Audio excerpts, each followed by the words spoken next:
Hello, welcome to Mysterios Divinos podcast. Today we're diving deep into a truly fascinating idea, something our source material presents as a kind of prophetic blueprint. The idea is this: what if the ancient holy days of Israel weren't just about looking back at the past? What if they were actually a secret calendar laid out for the future? And that's really the central question, isn't it? The one we have to consider. What if these ancient appointed times, as they were called, were actually part of a master architect's plan, a map of the most important moments in history? According to this theory, part of that blueprint has already been revealed, but the rest? Well, the rest is still a mystery, just waiting for us to unlock it. You see, the whole theory is built on a pattern, one that's split into two distinct parts. On one hand, you have the spring feasts, which our source shows were fulfilled with, frankly, stunning historical accuracy. And then, on the other hand, you have the autumn feasts, and these remain an unfulfilled prophetic mystery, pointing toward events that are still on the horizon. To really get a grip on the mystery of the future, you first have to see the pattern that's already been laid down. Think about it. The biggest events of the Messiah's first coming line up perfectly with these spring holy days. He dies as the sacrificial lamb right on Passover. He's resurrected as the first fruit of new life on the day of first fruits. And then the great spiritual harvest kicks off with the outpouring of the Holy Spirit on Pentecost. It's a perfect match. It's really undeniable. So this established pattern, it brings up a really compelling question. If the spring feast so perfectly predicted the Messiah's first coming, what in the world do the autumn feasts tell us about what happens next? Let's dive right into the first one. So the Feast of Trumpets, it's not just some ceremony. Its sound is absolutely layered with deep, prophetic meaning. It's an alarm bell. It's a watchman's warning that judgment is approaching. But at the same time, it's a coronation blast, announcing the arrival of a king.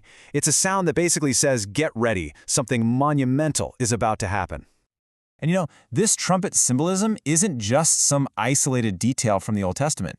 When you turn to the book of Revelation, the very book that details the end of the age, you find that it's completely saturated with this exact same image. The entire sequence of final events is kicked off by the sounding of trumpets.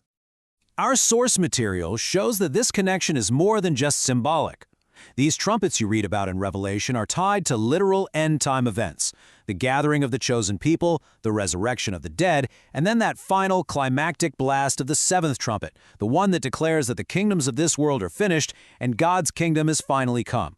The warning leads directly to the arrival. So, after that warning comes the moment of judgment. And this brings us to the most solemn, the most awe-inspiring day of the entire sacred calendar. It's a day of facing what lies just behind the veil. This day, known as Yom Kippur, is described almost like a dress rehearsal, a practice run for an ultimate future day when every single person will stand before God.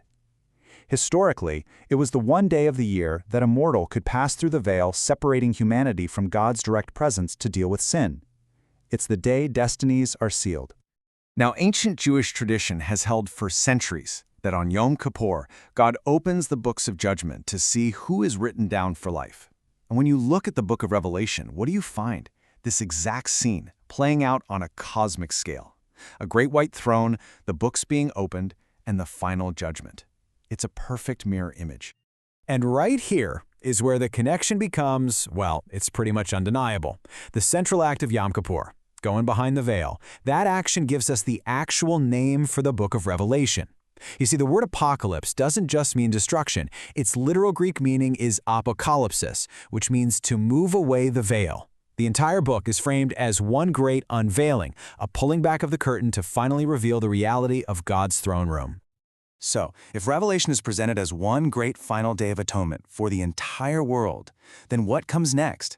Well, according to the pattern, after the solemn day of judgment comes the most joyful celebration of all, the Feast of Tabernacles. The Feast of Tabernacles was this incredible, week-long celebration of God journeying with his people through the wilderness. They lived in these temporary shelters, or tabernacles, and they used 4 specific plants, and each one had a special meaning for their journey. Palm branches for his presence in the valleys, myrtle for the mountains, willows for his provision of water in the desert, and the etrog fruit, a little taste of the promised land they were heading towards. Now, one of the most dramatic rituals of this entire feast was the water pouring ceremony. Priests would go and draw water, carry it all the way to the temple in a big procession, and pour it out on the altar. Now, on the surface, it was a prayer for rain, but prophetically, it was a prayer for something so much bigger, a prayer for God to pour out His very Spirit on all people. And our source points out that this ancient ritual is just a perfect shadow of the final scene in the entire Bible. That prayer for water is ultimately answered by a river of life, flowing not from some pool on earth, but directly from the very throne of God Himself. And so, the feast that celebrated living in temporary homes finds its ultimate fulfillment in a permanent one. The final promise of Scripture is that the tabernacle of God, His dwelling place, will itself be with humanity, and He will dwell with them forever. The long journey is finally over. So we have the warning, then the judgment, and then the final joyful dwelling. But where? Where does this whole prophetic blueprint actually unfold? Our source material points to one specific location as the geographic center of all these incredible events. Think about it. All three of these autumn feasts were commanded to be celebrated in one city and one city only, Jerusalem. The ancient prophets also declared that in the last days, that very same city would become the focus of the entire world. And so it's only fitting that the book of Revelation concludes not in some far-off, distant heaven, but with a new Jerusalem coming down to earth. All roads, it seems, lead back to Jerusalem.